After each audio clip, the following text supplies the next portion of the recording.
ಮೈಸೂರು ಕೊಡಗು ಲೋಕಸಭಾ ಕ್ಷೇತ್ರ ರಂಗೇರ್ತಾ ಇದೆ. ಚಾಮುಂಡೇಶ್ವರಿ ಕ್ಷೇತ್ರದಲ್ಲಿ ಶಾಸಕ ಜಿಟಿ ದೇವೇಗೌಡ ಪ್ರಚಾರ. ಬಿಜೆಪಿ ಅಭ್ಯರ್ಥಿ ಯದುವೀರ್ ಒಡೆಯರ್ ಪರ ಮತಯಾಚಿಸಿದ್ದಾರೆ. ಚಾಮುಂಡೇಶ್ವರಿ ಕ್ಷೇತ್ರದ ಉದ್ಬೂರಿನಲ್ಲಿ ಮತಯಾಚಿಸಿದರು. ಯದುವೀರ್ ಪರವಾಗಿ ರೋಡ್ ಶೋ ಅನ್ನು ನಡೆಸಿದ್ದಾರೆ. ಶಾಸಕ ಜಿಟಿ ದೇವೇಗೌಡ ಯದುವೀರ್ ಪರ ಅಬ್ಬರದ ಪ್ರಚಾರ ನಡೆಸಿರುವಂಥದ್ದು.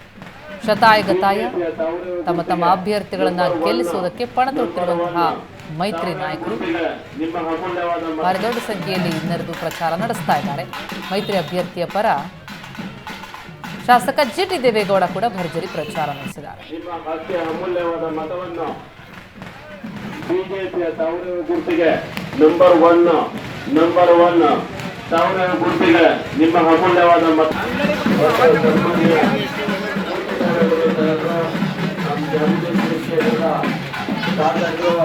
ನಿಮ್ಮ ಅತ್ಯ ಅಮೂಲ್ಯವಾದ ಮತವನ್ನು ಬಿಜೆಪಿಯ ತಾವರೆ ಗುರುತಿಗೆ.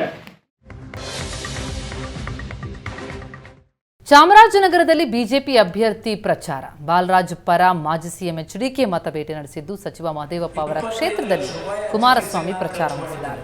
ನರಸೀಪುರ ವ್ಯಾಪ್ತಿಯಲ್ಲಿ ಬಿಜೆಪಿ ಪರ ಕ್ಯಾಂಪೇನ್ ಮಾಡಿದ್ದಾರೆ. ಮಾಜಿ ಸಿಎಂ ಕುಮಾರಸ್ವಾಮಿಯಿಂದ ಅಬ್ಬರದ ಪ್ರಚಾರ.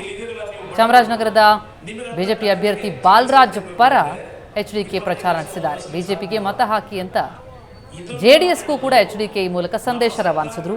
ಮತಪೆಟ್ಟಿಗೆಯಲ್ಲಿ ಜೆಡಿಎಸ್ ಇಲ್ಲ ಅಂತ ಭಯ ಪಡಬೇಡಿ, ಮೈತ್ರಿ ಅಭ್ಯರ್ಥಿ ಬಾಲರಾಜ್ ಅವರನ್ನ ಗೆಲ್ಲಿಸಿ ಅಂತ ಕುಮಾರಸ್ವಾಮಿ ಮನವಿ ಮಾಡಿದ್ದಾರೆ. 25 ಲಕ್ಷ ರೂಪಾಯಿ ಚಿಕಿತ್ಸೆಗೆ ನಾನು ಖರ್ಚು ಮಾಡಿದ್ದೇನೆ. 25 ಲಕ್ಷ ರೂಪಾಯಿ ನನ್ನ ಹತ್ರ ಏನೋ ಯಾವುದೋ ದುಡ್ಡಿತ್ತು ಮಾಡ್ಕೊಂಡು ಬಂದೆ. ಇಲ್ಲಿಗಿರಲ್ಲ, ನೀವು ಬಡವರು, ನಿಮಗಂತ ಕಾಯಿಲೆಗೆ ಚಿಕಿತ್ಸೆ ಪಡಿಬೇಕು ಅಂದರೆ 25 ಲಕ್ಷ ಹೊಂದಿಸ್ಲಿಕ್ಕೆ ಸಾಧ್ಯವ? ಇದನ್ನ ನಾನು ಹೇಳೋದು, ನಮ್ಮ ಸರ್ಕಾರಗಳು ಬಡ ಕುಟುಂಬದಲ್ಲೂ 20-30 ಲಕ್ಷ ರೂಪಾಯಿ ಖರ್ಚು ಮಾಡ್ತಕ್ಕಂಥ ಕಾಯಿಲೆ ಬಂದಾಗ ಸರ್ಕಾರವೇ ಅಂತೇಳಿ ತೀರ್ಮಾನ ಮಾಡಲಿಲ್ಲ. ರೈತರ ಬಗ್ಗೆ, ಯುವಕರ ಬಗ್ಗೆ ಅವೆಲ್ಲ ಯೋಜನೆ, ಅದೆಲ್ಲ ಒಂದು ಭಾಗ. ನಾನು ಇವತ್ತು ಬಿಜೆಪಿ ಜೊತೆ ಯಾಕೆ ಸೇರಿದ್ದೇನೆ? ಇವತ್ತು ನಾನು ಅಧಿಕಾರ ಪಡಿಬೇಕು ಅಂತ ಸೇರಿದ್ರಲ್ಲ. ವಿರೋಧ ಪಕ್ಷದಲ್ಲಿ ನಾವು ಎಷ್ಟು ಭಾಷಣ ಮಾಡಿದ್ರು ಕಾರ್ಯಕ್ರಮಗಳನ್ನ ಇಂಪ್ಲಿಮೆಂಟ್ ಮಾಡೋಕ್ಕಾಗಲ್ಲ, ಜಾರಿ ತರಕ್ಕಾಗಲ್ಲ. ಈಗ ದೇವೇಗೌಡರು 62 ವರ್ಷ ಅವರ ರಾಜಕೀಯ ಜೀವನ. 62 ವರ್ಷದಲ್ಲಿ 10 ತಿಂಗಳು ಪ್ರಧಾನಮಂತ್ರಿ, 18 ತಿಂಗಳು ಮುಖ್ಯಮಂತ್ರಿ, 1-2 ವರ್ಷ ನೀರಾವರಿ ಮಂತ್ರಿ.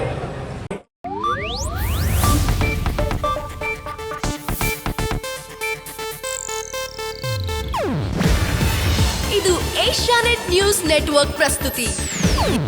ನೀವು ನೋಡ್ತಿದ್ದೀರಾ ಏಷ್ಯಾನೆಟ್ ಸುವರ್ಣ ನ್ಯೂಸ್.